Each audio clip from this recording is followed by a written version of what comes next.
Okey, Assalamualaikum warahmatullahi wabarakatuh dan selamat sejahtera. Jadi kami dari kumpulan yang ke-9 akan membentangkan mengenai masalah disiplin dan pengurusan disiplin dalam bidik darjah. Okay, so sebelum kami teruskan, saya perkenalkan diri dulu. Nama saya Nur Afifah Azmira binti Kamar Zaman. Nama matrik 193102. Saya Nur Fatina Bila Binti Rafi'i, nombor matrik 193165. Saya Nur Syakira binti Muhammad Arif, nama matrik 192866. Okey.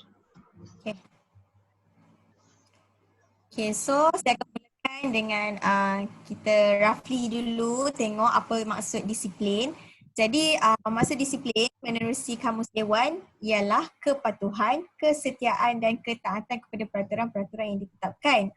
Jadi konsep untuk kita nak takrifkan disiplin ni amat luas. So dia merupakan juga norma dan nilai yang berhubung kait dengan tata tertib, akhlak, kesopanan, keyakinan diri dan ketabahan hati untuk mengikut peraturan yang ditetapkan oleh agama, masyarakat dan negara yang tidak menyalahi peraturan dan boleh diterima semua, yang bertanggungjawab dan tidak menyalahi norma, kawal kendiri atau pelatihan. Okey, itu secara orang kata ringkaslah apa itu disiplin.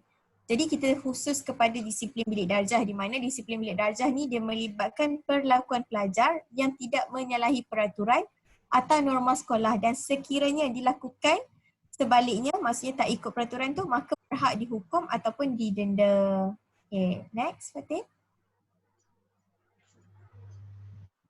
Okay, jadi untuk pembentangan pada hari ini adalah apa yang akan dibincangkanlah untuk hari ini. So untuk pengurusan disiplin bilik darjah ni kita akan bagikan dia kepada dua benda, iaitu konsep disiplin bilik darjah itu sendiri dan juga model disiplin. Okay, so untuk model disiplin ni adalah antara model-model ataupun kita kata terapi yang akan dibincangkan lah. So untuk yang pertama kita ada modifikasi tingkah laku Skinner. Yang kedua model akibat logical Drakers, terapi reality Glasser, model disiplin assertive Cantor dan model pengurusan kelompok Queening. Okay, next. Okay, so kita lihat dulu berkenaan dengan konsep disiplin bilik darjah. Okay, so disiplin bilik darjah ni adalah orang kata satu idea bagaimana guru mengawal murid untuk bertingkah laku agar pembelajaran dapat berjalan lancar. Okay, dia juga merupakan orang kata satu set peraturan yang ditetapkan oleh guru ni kepada murid untuk nak kawal dan dapatkan tingkah laku yang diingini. Maksudnya dalam bilik darjah tu guru akan tetapkan satu peraturan untuk murid-murid ni ikut bagi melancarkan proses pembelajaran itulah. Jadi untuk konsep bilik darjah ni dia ada pengurusan bilik darjah berkesan untuk kita awasi perjalanan rutin bilik darjah dan untuk memahami personaliti, tingkah laku dan tabiat murid serta mengetahui cara kita buatlah. So dia lebih kepada untuk bukan guru tu untuk awasi rutin bilik personality, tingkah laku dan mengetahui cara untuk masalah disiplin pelajar ni. Mira, dengar tak? Next thing. Mira, tadi suara awak sikit-sikit. Dengar. Okay. Alright. Ya ke? Dekat mana yang Skype? Okay, so okay. So nak sambung ke saya? Sambung je. Sorry. Okay, so sini saya akan perbezaan sikit lah disiplin terapkan dalam bilik darjah pada dulu dan juga kini. Apa yang guru pada zaman dulu dengan zaman kini lakukan. Okay, so untuk yang dulu, mengajar tu adalah orang kata semata-mata untuk sampaikan ilmu dan disiplin pula kita terapkan untuk awal tingkah laku murid tu supaya dia tunjukkan tingkah laku yang diterima saja. Okay, kalau pada masa kini, disiplin tu diterapkan sebagai salah satu aspek dalam pengajaran di mana pengajaran tu yang akan mempengaruhi tingkah laku murid tu sendiri. So dia tak meliputi orang kata semata-mata ilmu pengajaran silibus tu saja. So dia meliputi arahan, komunikasi, struktur, pengurusan bilik darjah dan hubungan dengan ibu bapa murid. So kesemua ni adalah aspek-aspek yang kita terapkan dalam diri murid untuk mengubah tingkah laku murid tu. So benda-benda ni akan mempengaruhilah macam mana murid tu bertingkah laku di dalam kelas pada masa kini. Okay, next. Boleh dengar ke Fatin suara saya? Boleh. Okay, so kita pergi kepada model yang pertama iaitu modifikasi tingkah laku Skinner. Okay, so untuk modifikasi tingkah laku Skinner ni, saya pasti semua orang pun dah familiar sangat dah dengan dia sebab dah banyak SEM sangat dah belajar pasal tingkah laku Skinner ni.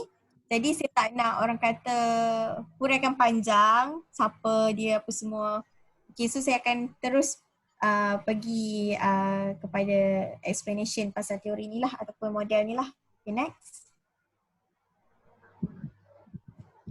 Okay, so untuk model modifikasi tingkah laku Skinner ni, kita lebih berfokus kepada 3 benda ni iaitu peneguhan positif, peneguhan negatif dan juga dendaan. So untuk hukum kesan dalam model ni ialah sesuatu tingkah laku diikuti dengan akibat yang berbentuk ganjaran, maka keberangkalian untuk berulang tu adalah tinggi. Maksudnya suatu tingkah laku di mana orang kata akibat dia selepas tu adalah benda yang baik, diikuti dengan benda yang baik. Jadi kita akan memberi ganjaran. So bila ganjaran tu diberi, keberangkalian untuk tingkah laku tu berulang kembali lebih tinggi. So pengekalan tingkah laku tu dipengaruhi oleh aspek peneguhan yang diberikan. So aspek peneguhan yang diberikan tu kita ada 3 lah, peneguhan positif, negatif dan juga dendaan ni. Jadi peneguhan positif ni adalah memberi sesuatu ganjaran setelah perlakuan tu ditunjukkan yang menyebabkan perlakuan itu diulangi atau diperkuatkan lagi. Okay, so contohnya saya bagi contoh untuk peneguhan positif ni seorang murid dalam kelas dia dapat markah tinggi ataupun markah penuh dalam exam. Jadi guru ni memberikan ganjaran. Okay, so ganjaran ni selalunya dalam bentuk pujian ataupun dalam bentuk material seperti hadiah dan sebagainya.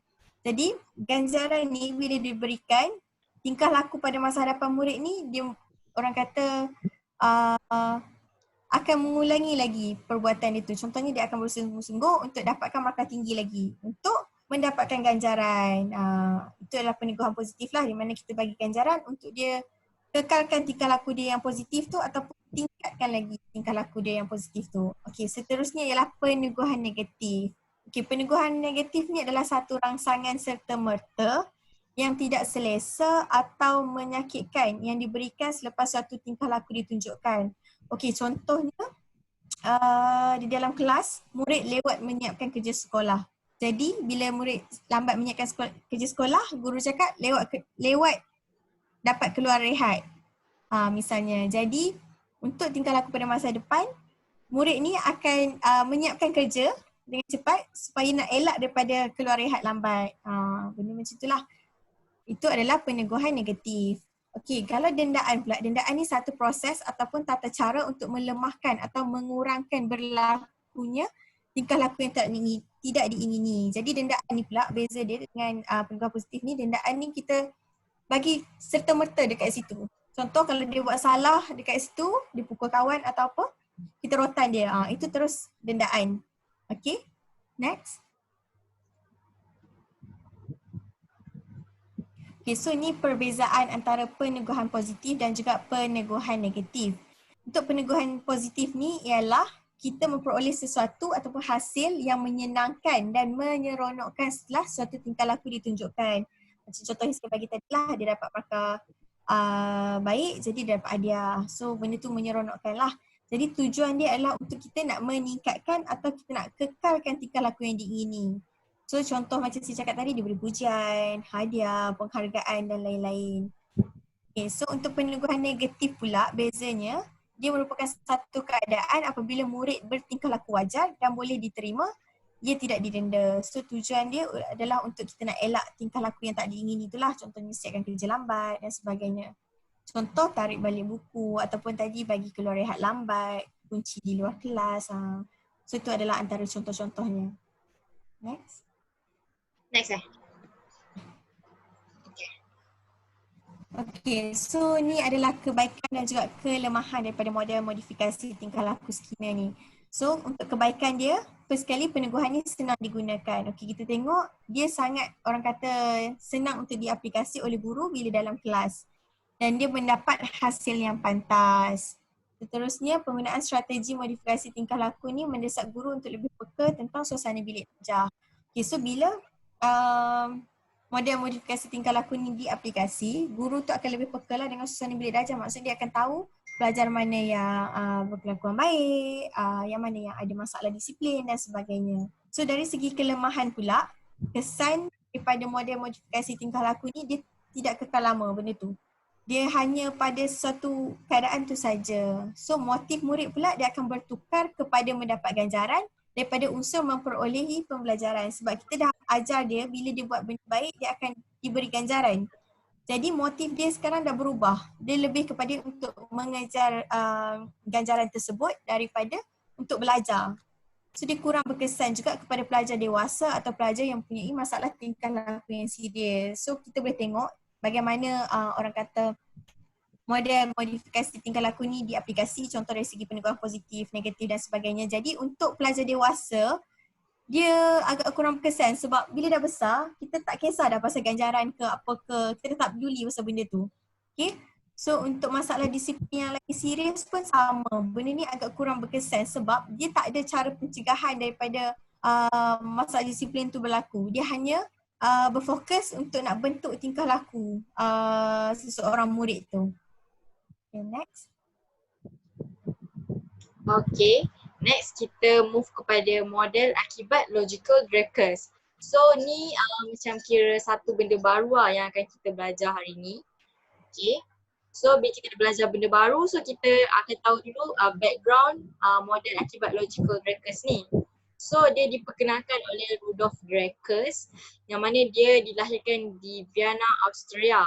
So Dreikurs ni dia mulanya dia berminat dengan kaunseling kanak-kanak dan keluarga. Kemudian dia beralih kepada sana laku dan disiplin dalam bilik darjah. Dreikurs ni juga dia kenal dia macam nak cakap yang dia nak highlightkan yang mana guru ni dia kena kenal pasti dulu punca masalah terhadap tingkah laku student tu sendiri. Okay. Dalam Dreikurs punya model logical ni ada 4 motif utama salah laku. Okay, yang pertama adalah student ni diorang inginkan perhatian di mana diorang ni sentiasa nak bangkitkan kemarahan cikgu-cikgu ni. Yang mana contohnya dia akan buat macam dia suka buat lawak ataupun suka ketuk-ketuk pensel dekat meja. Lepas tu diorang tak nak fokus waktu cikgu ajar dan diorang tak nak buat kerja. So Dreikurs tindakan ni disyorkan dengan mungkin diorang boleh kita as cikgu minimumkan tahap perhatian. Contohnya kita jangan acknowledge diorang punya masalah tu. Contoh macam diorang buat ketuk-ketuk tu, kita jangan hiraukan je. Jangan endahkan diorang punya tingkah laku tu. Kemudian kita buat something yang out of the box. Mungkin contoh macam pasal muzik ataupun pasal lampu cahaya, main cahaya dekat dalam kelas. Tapi macam kira macam nak main cahaya tu macam susah sikit kan. Mungkin buat muzik lah, macam mainkan muzik-muzik yang best supaya nak tarik diorang punya attention. Kemudian mungkin kita boleh juga ubah kedudukan murid. Contohnya kita minta murid tu duduk kat tempat yang lain-lain. Sebabnya kan diorang tak nak fokus dalam kelas. Jadi kita sebab kadang-kadang diorang bila tak fokus tu diorang banyak bercakap sebab diorang duduk among diorang punya circle. So kita split them up supaya diorang boleh macam tak bercakap, kurang sikit interaction between diorang punya kawan tu. Kemudian motif yang kedua adalah menggunakan kuasa, di mana pergerutan kuasa antara guru dan murid yang ditunjukkan melalui diorang tak nak buat tugasan yang diberikan, tak nak buat homework, sengaja lupa bawa buku dan diorang tak nak kemas diorang punya meja. So macam mana Dreikurs tindakan ni disyorkan adalah di mana kita kekalkan persekitaran pembelajaran yang positif, pembelajaran yang lebih positif yang mana kita lebih bagi diorang sokongan, dorongan, kita puji diorang punya kerja kan. Kemudian kita boleh juga usahakan supaya murid yang berkenaan menyedari akan tingkah lakunya. Kita bagi tahu dekat murid, student tu sendiri apa yang dia buat tu salah. Contoh macam awak tak boleh buat macam ni. ini salah, awak sepatutnya buat macam gini ke, ataupun kita bagi tahulah dekat dia yang apa yang dia buat tu salah dan tak betul kan. Okey, kemudian kita kena juga tenang dan kita kena tangani masalah ni dengan tunjukkan sikap yang lebih prihatin. Kita macam concern lah dengan apa student punya tingkah laku tu. Okey. Next, yang ketiga adalah membalas dendam. Di mana murid ni dia rasakan diri dia orang ni tak dilayan fair dan juga dia orang akan tunjukkan sikap, contoh macam dia orang ni akan bermusuhan, dia orang akan rosakkan harta benda sekolah, so dia orang bermasam muka dengan kawan-kawan dia orang, mudah untuk dia orang bergaduh among dia orang punya kawan.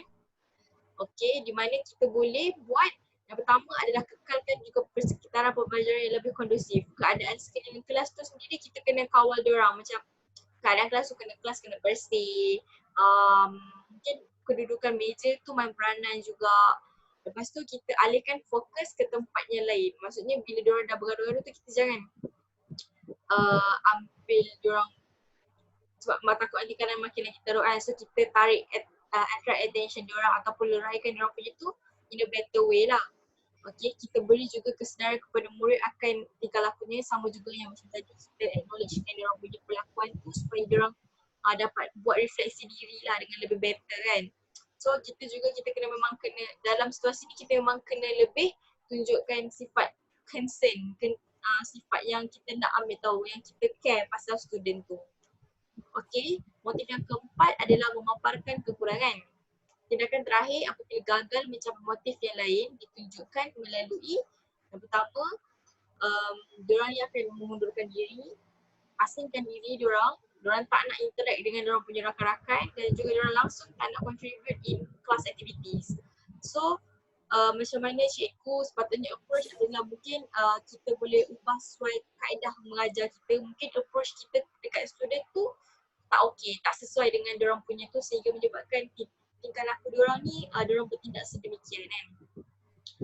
Mungkin juga kita boleh ubah gunakan bahan pembelajaran yang berbantukan kepada komputer, lebih kepada grafik, gambar, colourful yang macam kita boleh attract diorang punya attention.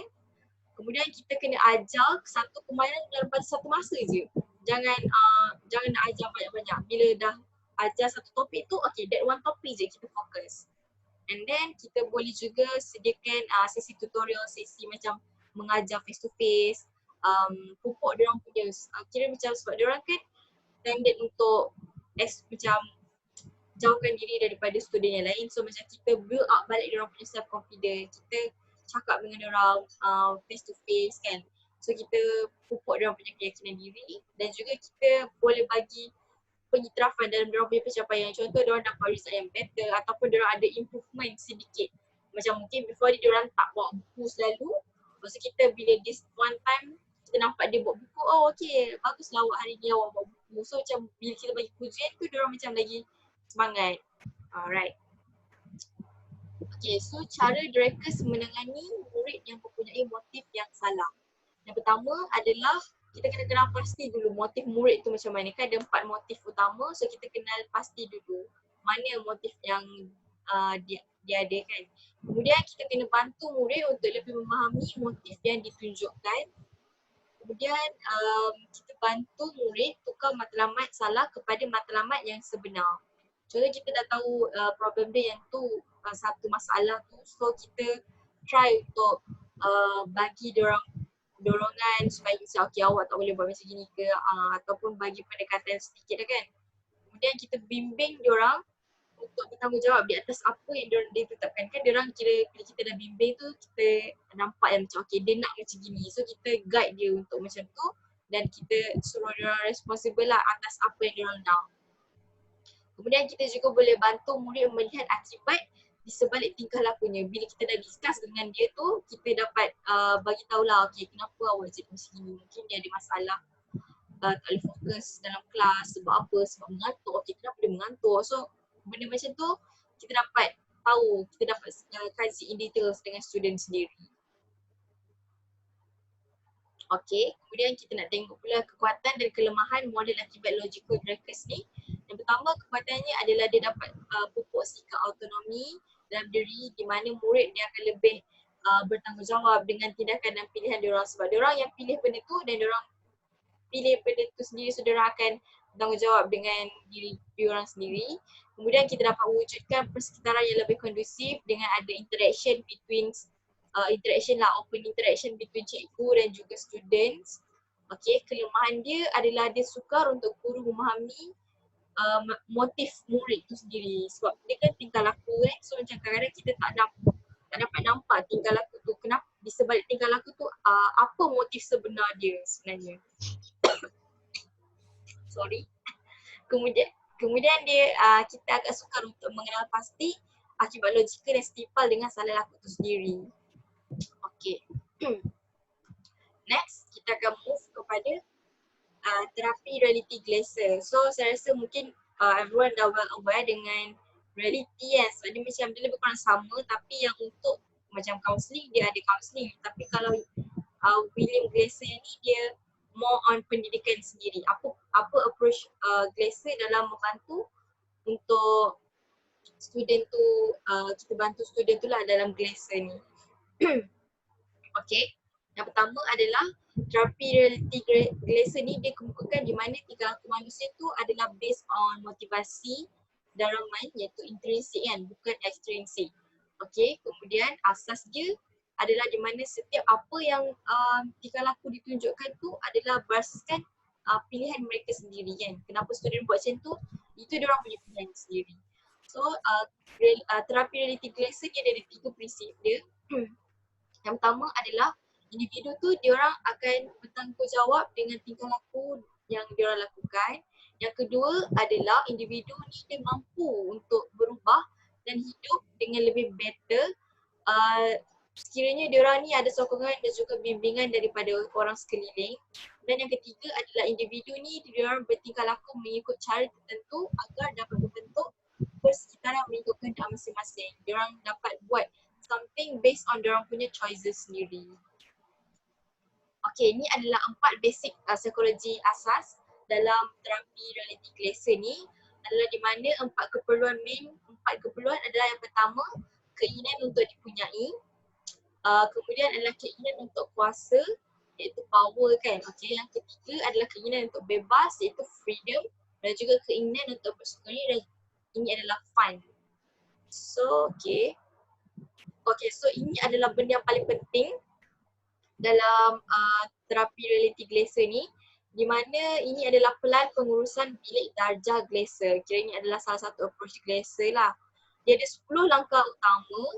Okay, langkah yang pertama adalah sekiranya ada kita nampak tingkah laku student tu bermasalah, so guru as a teacher kita kena luangkan masa untuk kenal pasti kenapa student tu bertindak secara sedemikian.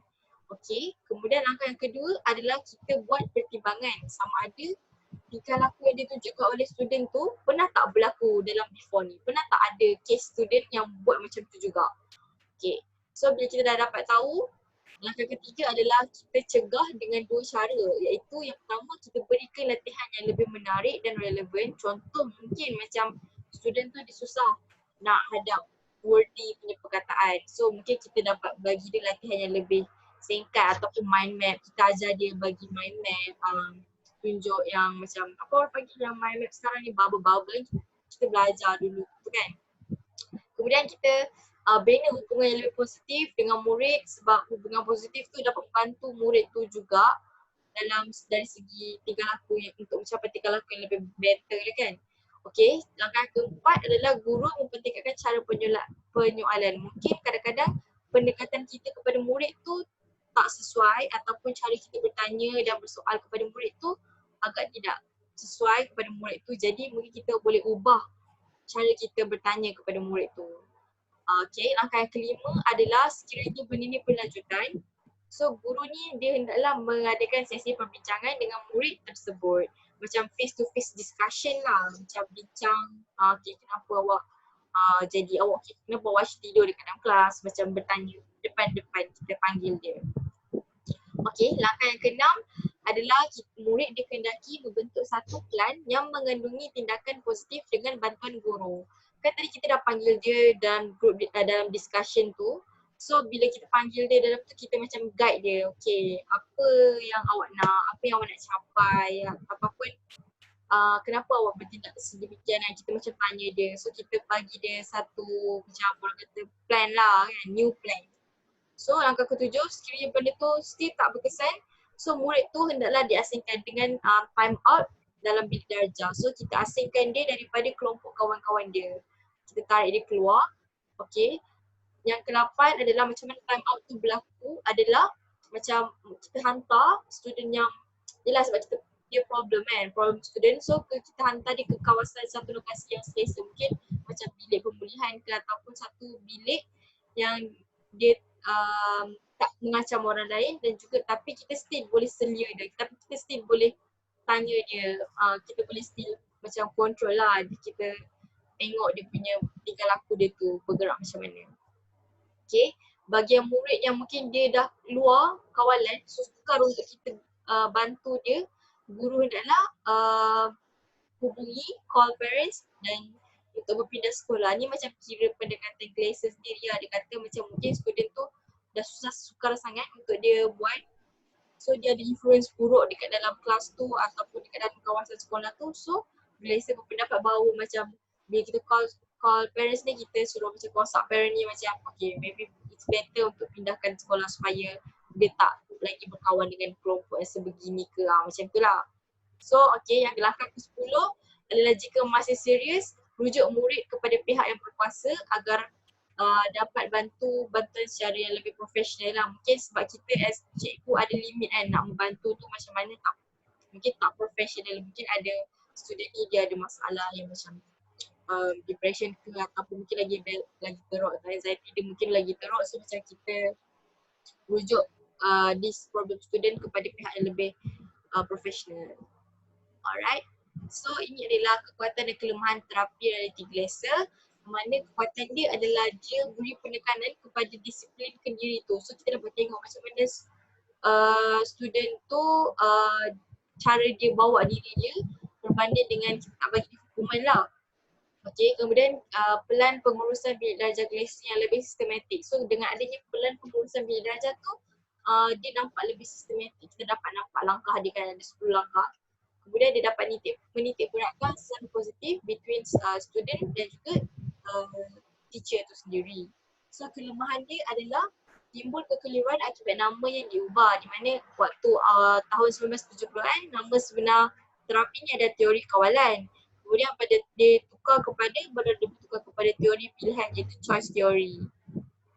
Okey, langkah yang tidak dapat membantu murid yang pernah mempunyai sejarah kemurungan ataupun penderaan, sebabkan dia based on macam kita tengok on that tu je kan, surface je kan. So macam kalau student yang tingkah laku dia macam murung ke apa tu, kita tak dapat nak membantu dia in detail sebab benda tu luar bidang kuasa kita sendiri kan. Okey, kemudian tidak semua murid mampu untuk menyelesaikan masalah mereka sendiri lah, sebab diorang tak faham kenapa diorang buat macam tu. Kadang-kadang diorang just nak kita punya attentions and all that, so diorang macam tak nak pun solvekan problem tu sebab bagi diorang itu bukan satu masalah diorang. Okay. Okay, sekarang kita move on to model disiplin assertive Cantor. Okay, next.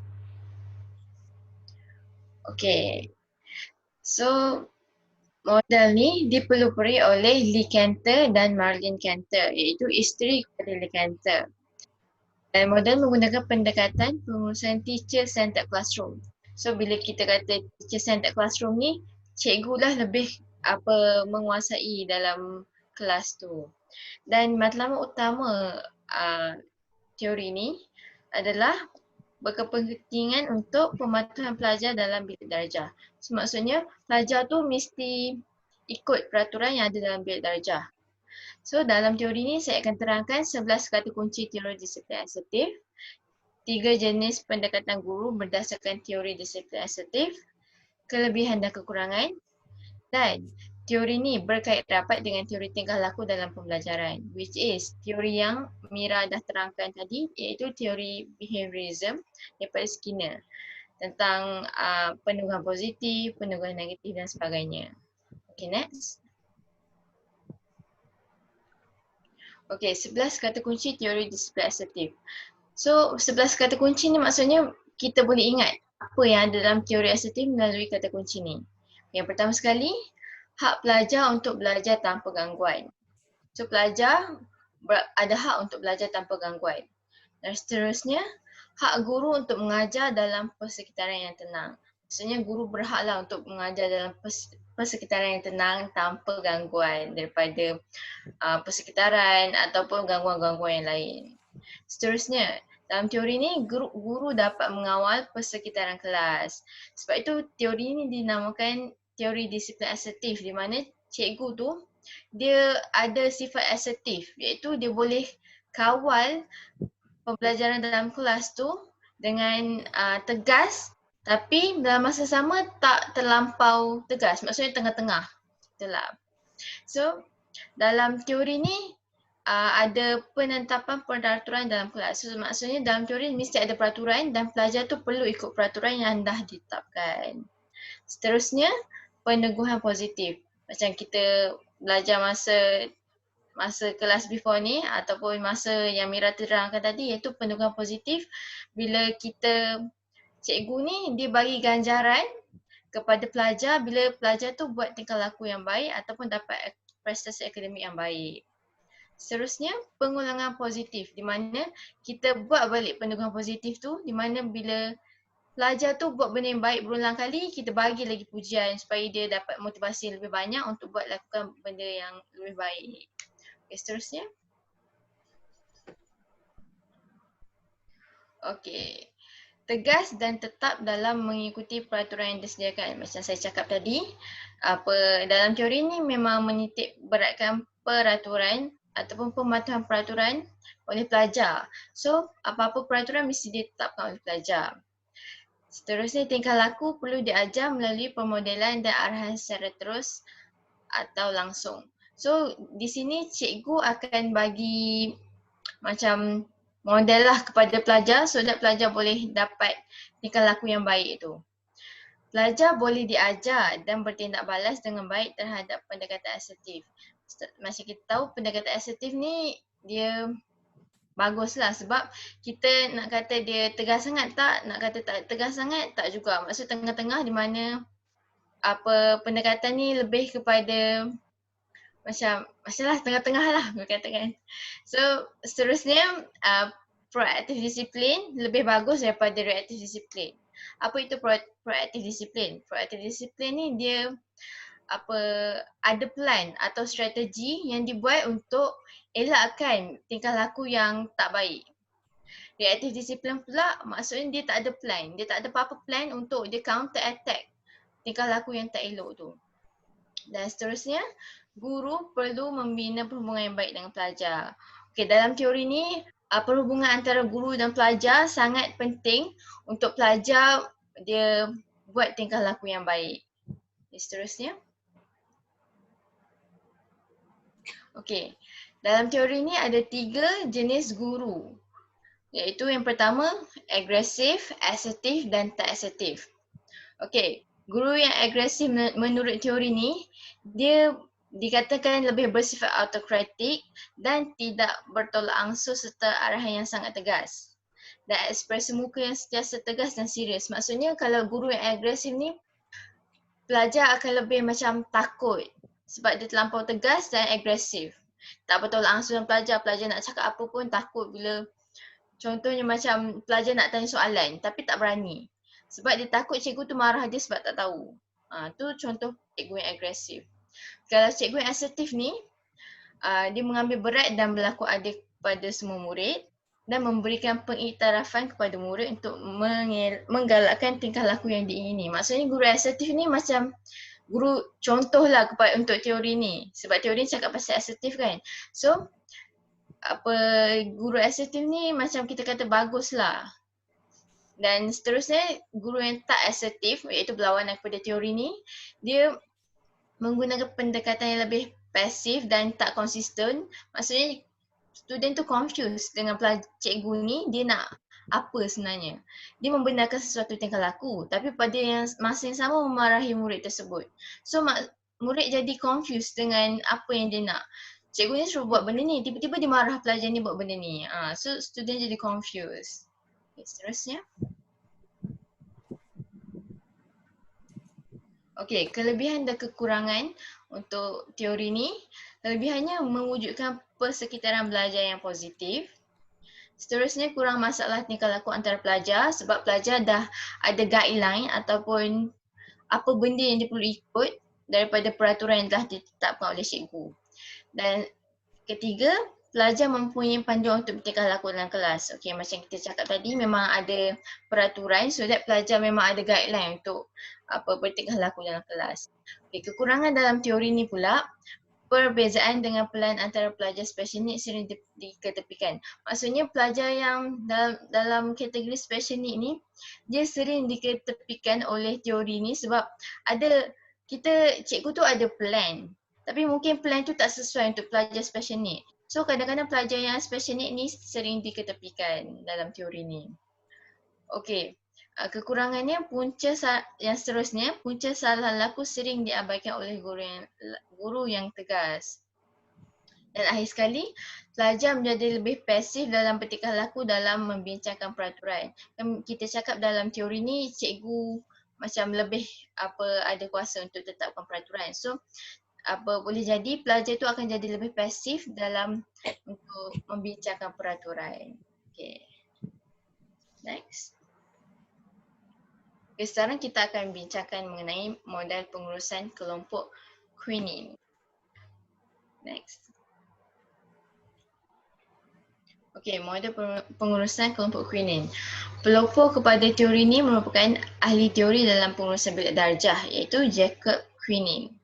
Dalam teori ini, kita akan bincangkan 5 perkara utama model pengurusan kelompok Queening. Kita akan belajar tentang ripple effect. Ripple effect ataupun apabila seorang murid itu aku pada arahan, murid lain juga akan aku. Kita akan bincangkan lebih mengenai ripple effect dan last sekali kelebihan dan kekurangan kepada teori ini. Next. Okey, 5 perkara utama dalam model pengurusan kelompok Queening. So, sebenarnya untuk teori ni, apa yang kita boleh tekankan, key point dalam kelompok teori ni ialah teknik dan strategi yang berkesan untuk galakkan tingkah laku dan akademik yang baik. Teknik dan strategi. So, teknik dan strategi yang sangat penting. So, kita bincangkan tentang 5 perkara ni. Okey, perkara yang pertama ialah withiness, iaitu merangkumi semua. Okey, kebolehan untuk guru mengetahui apa yang dilakukan oleh pelajar setiap masa. Maksudnya perkara yang pertama ni, cikgu ada kebolehan untuk ketahui apa yang dilakukan oleh pelajar setiap masa. Pelajar ramai kan, cikgu ada keupayaan untuk tahu apa yang pelajar tu buat dalam kelas. So, tindakan guru ni, apa yang guru ni boleh buat? Peka terhadap bunyi dalam bilik darjah, susunan bilik darjah yang kondusif. Okey, untuk kita tahu pelajar tu buat apa, kita perlulah susun bilik darjah yang kondusif. Contoh macam dalam bentuk U ke, supaya kita boleh nampak apa yang pelajar tu buat. Dan akhir sekali, semasa memberi bimbingan peribadi, pastikan tidak membelakangkan murid. Okey, benda ni penting lah sebab bila kita bagi bimbingan peribadi, seeloknya kita tak membelakangkan murid lain so that murid lain tu dia tak rasa macam diabaikan. Okey, perkara yang kedua iaitu overlapping, bertindih. Dia kata kat sini kebolehan guru menangani dengan berkesan dua peristiwa yang sama. Contohnya maksudnya cikgu ni dia boleh menangani situasi pada satu masa yang sama. Macam saya cakap, cikgu dia boleh kawal dua perkara yang berbeza pada masa yang sama.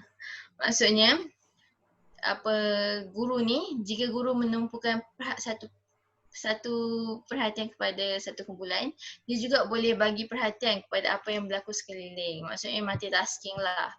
Dia boleh macam kawal banyak perkara dalam kelas. Seterusnya, perkara yang ketiga ialah momentum. Momentum ni dia merujuk kepada kebolehan guru untuk memastikan pembelajaran berlaku pada keadaan yang stabil. Tindakan guru pada perkara ni dia tak ulang konsep kecil yang dah difahami, membetulkan kesilapan murid, dan yang terakhir membenarkan murid bergerak dari satu aktiviti ke aktiviti lain tanpa dipaksa. Maksudnya momentum ni, perkara momentum ni dia macam ajar student so that student tak rasa bosan dengan pembelajaran tu. Sebab tu dia tak ulang perkara yang kecil yang dah difahami dan sebagainya.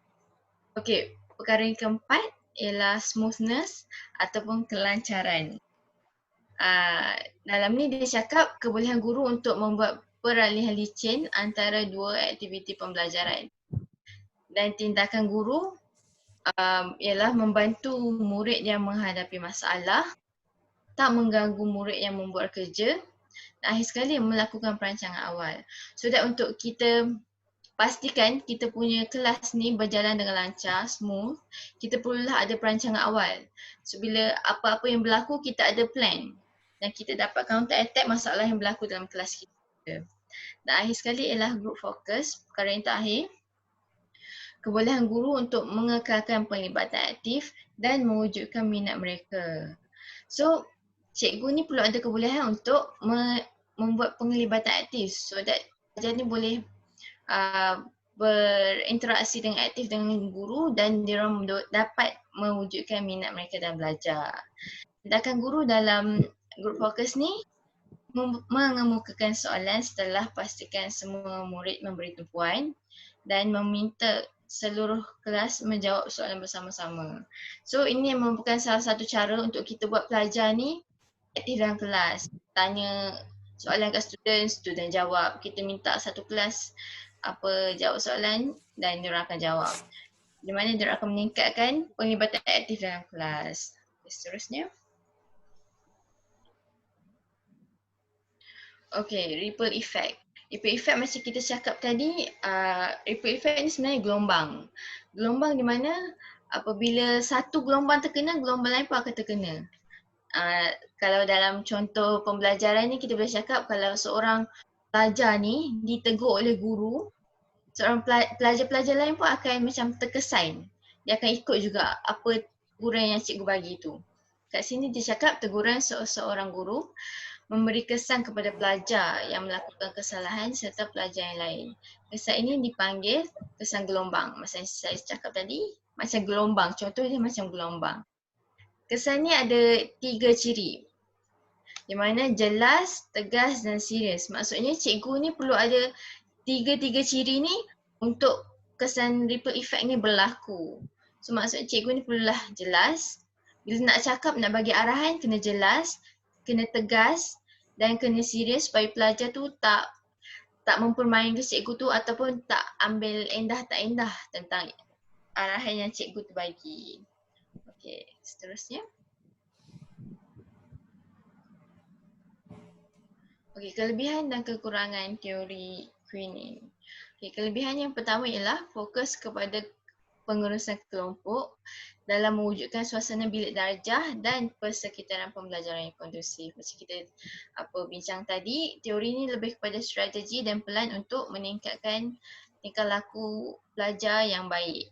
So, ni lebih kepada pengurusan kelompok, suasana bilik darjah. Seterusnya, tidak berunsurkan hukuman yang memberi kesan jangka masa yang singkat. Maksudnya hukuman yang diberi oleh cikgu ni akan remain lama dalam diri pelajar tu dan akan remain lama dan tidak hanya masa yang singkat sahaja.